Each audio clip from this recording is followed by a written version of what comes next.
Kabar gembira buat teman-teman yang bantuan PKH dan BPNT-nya cair melalui PT Pos Indonesia. Ini langsung pengecekan di akun resmi Kementerian Sosial terkait KPM yang bantuan PKH-nya dan juga BPNT cair melalui PT Pos Indonesia. Guys, buat kamu yang belum like dan subscribe, jangan lupa like dan subscribe ya. Dah, itu aja. Assalamualaikum warahmatullahi wabarakatuh. Kembali lagi di channel saya Muhammad Sidin. Apa kabar teman-teman semua? Semoga teman-teman semua selalu diberikan kesehatan. Amin amin ya robbal alamin. Dan buat teman-teman semua yang baru kenal dan baru gabung dengan channel ini, jangan lupa diklik tombol subscribe di bawah video ini. Jangan lupa diaktifkan lonceng notifikasinya juga supaya teman-teman mendapatkan informasi pemberitahuan dari channel ini. Dan buat teman-teman semua yang punya pertanyaan, silakan tuliskan di kolom komentar. Jika video ini tembus 100 like dalam satu hari, akan ada hadiah buat teman-teman semua yang komentarnya terpilih nanti untuk dibacakan di video berikutnya. Jadi pastikan teman-teman semua sudah like video ini dan silakan share video ini ke berbagai media sosial yang teman-teman miliki.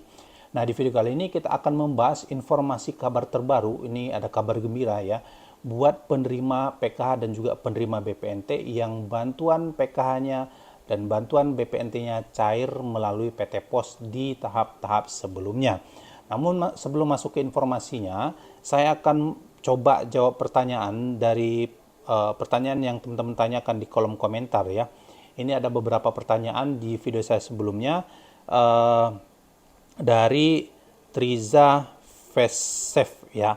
Ini pertanyaannya, Assalamualaikum Bang, apa benar kalau punya pinjaman di bank, bansosnya akan di stop, dan kalau ada di dalam 1 KK status pekerjaannya swasta, itu juga bansosnya akan di stop? Terima kasih. Nah, jadi teman-teman, di tahun 2025 ini memang Kementerian Sosial ini sedang melakukan verifikasi data ya, sedang mengintegrasikan data ya berbasis NIK dan juga nomor rekening ke PPATK, kemudian BPS dan beberapa lembaga lainnya untuk evaluasi data penerima bantuan sosial atau bansos. Nah, kalau untuk pekerja swasta yang bergaji di atas UMP atau UMR, itu memang sudah ditetapkan di tahun 2024 bahwasanya bagi penerima PKH yang dalam keluarganya itu ada pekerja di atas UMP atau di atas UMR, maka dinyatakan tidak layak menerima bansos, baik bansos PKH, BPNT, dan juga bantuan KIS ya atau PBIJKN.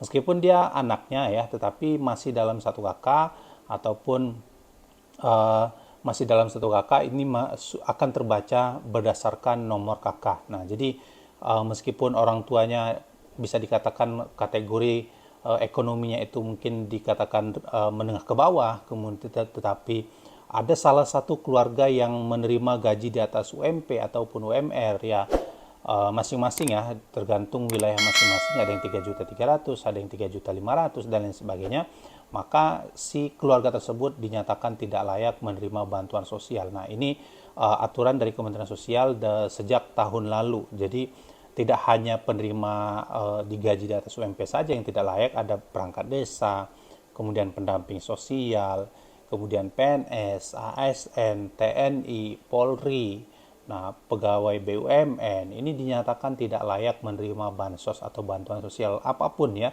Maka kalau ada dalam keluarga yang terbaca kategori yang saya sebutkan tadi, maka secara otomatis berdasarkan sistem dia akan keluar dari data DTKS. Kalau sudah keluar dari data DTKS, maka seluruh bantuannya akan otomatis keluar. Nah, tahun ini View DTSN ini perbaikan antara DTKS, Reksosek dan juga P3KE ini digabungkan menjadi satu, menjadi data tunggal sosial ekonomi nasional atau yang disingkat dengan DTSN. Ini juga mungkin teman-teman sudah tahu ya, ini ada tingkatan-tingkatan kategori kemiskinan yang disebut dengan desil ya. Ini yang menentukan desil itu adalah pihak BPS. Pihak Kementerian Sosial hanya melakukan survei, verifikasi data dan lain sebagainya. Nanti yang menentukan dia masuk kategori desil 1, 2, 3, 4, 5, 6 sampai 10 itu adalah pihak Badan Pusat Statistik. Ya, jadi perlu dipahami ya, para petugas yang bagian survei itu tidak berhak untuk menentukan desil. Desil ditentukan oleh pihak BPS. Nah, kemudian pertanyaan yang kedua tadi ya, di sini dia punya apa benar yang punya pinjaman di bank ini akan dicabut bantuannya atau di stop. Nah, eh, beberapa waktu yang lalu memang Kementerian Sosial mengintegrasikan data penerima bantuan sosial ini memiliki rekening apa saja, ya, apakah dia punya pinjaman kur di bank, nah kemudian punya pinjaman konvensional di bank dan lain sebagainya. Maka Kementerian Sosial berdasarkan NIK saja ini sudah bisa mendeteksi si penerima PKH ini punya cicilan atau punya pinjaman dan lain sebagainya, sehingga Kementerian Sosial bisa mendeteksi aset yang dimiliki oleh si penerima tadi. Misalnya dia punya pinjaman kur di bank 50 juta atau sampai 100 juta, berarti si KPM tersebut memiliki aset. Nah, memiliki aset yang mana aset itu menjadi penilaian Kementerian Sosial untuk menentukan siapa layak dan tidak layak menerima bantuan sosial.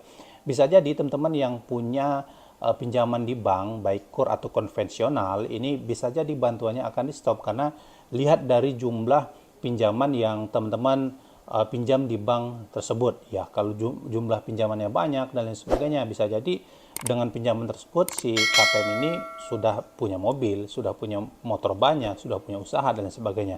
Nah, itu asumsi dari Kementerian Sosial, sehingga banyak ya penerima PKH yang punya pinjaman cicilan di bank yang nilainya itu besar-besar, ini bisa jadi di stop bantuannya oleh Kementerian Sosial. Nah, itu ya teman-teman.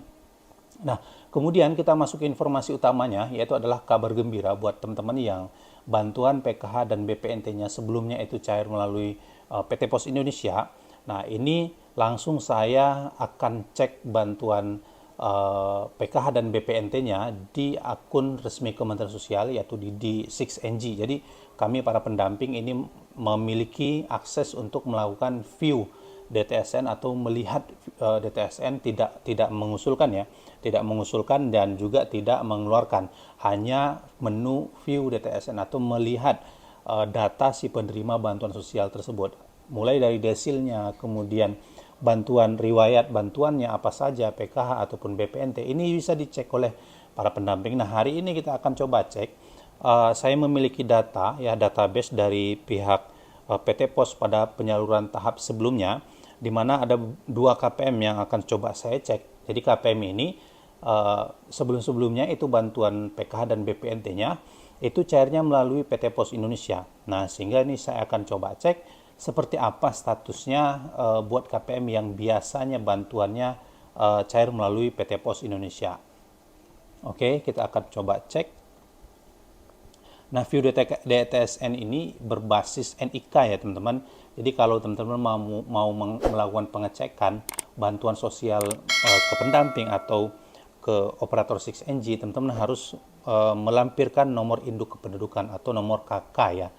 Oke, kita akan coba lakukan pengecekan. Oke, saya punya database-nya. Kita lakukan pengecekan. Oke. Nah, di DTSN ini teman-teman, kami pendamping bisa melihat ya tingkat desil dari si penerima bantuan tersebut. Ya, ini masuk ke dalam desil desil 3 ya teman-teman, masuk ke dalam desil 3 ya. Sekali lagi pertanyaannya, desil itu siapa menentukan? Ya pihak BPS ya, bukan kami pendamping, bukan juga di Kementerian Sosial, tetapi BPS, Badan Pusat Statistik. Nah, mungkin kalau teman-teman mau bertanya kenapa sih kok misalnya ada teman-teman masuk ke dalam desil 7 atau desil 9 misalnya, untuk tahu kenapa masuk desilnya itu silahkan coba nanti konfirmasi ke pihak BPS atau Badan Pusat Statistik ya. Nah, di sini saya coba cek untuk riwayat penerima bantuan. Ini ada penerima PKH, sembako, PBI dan juga PBI, kemudian ada bantuan BPNT, PKH dan juga sembako ya teman-teman. Oke, di sini saya coba cek bantuan PKH-nya. Nah, di sini teman-teman untuk statusnya, status KPM yang saya lakukan pengecekan ini, itu status periodenya PKH April Juni. Ya, kemudian nomor rekeningnya masih strip, kemudian atas namanya, nominalnya 1.200.000 dan status transaksinya proses burekol. Nah, ini kabar gembira ya teman-teman.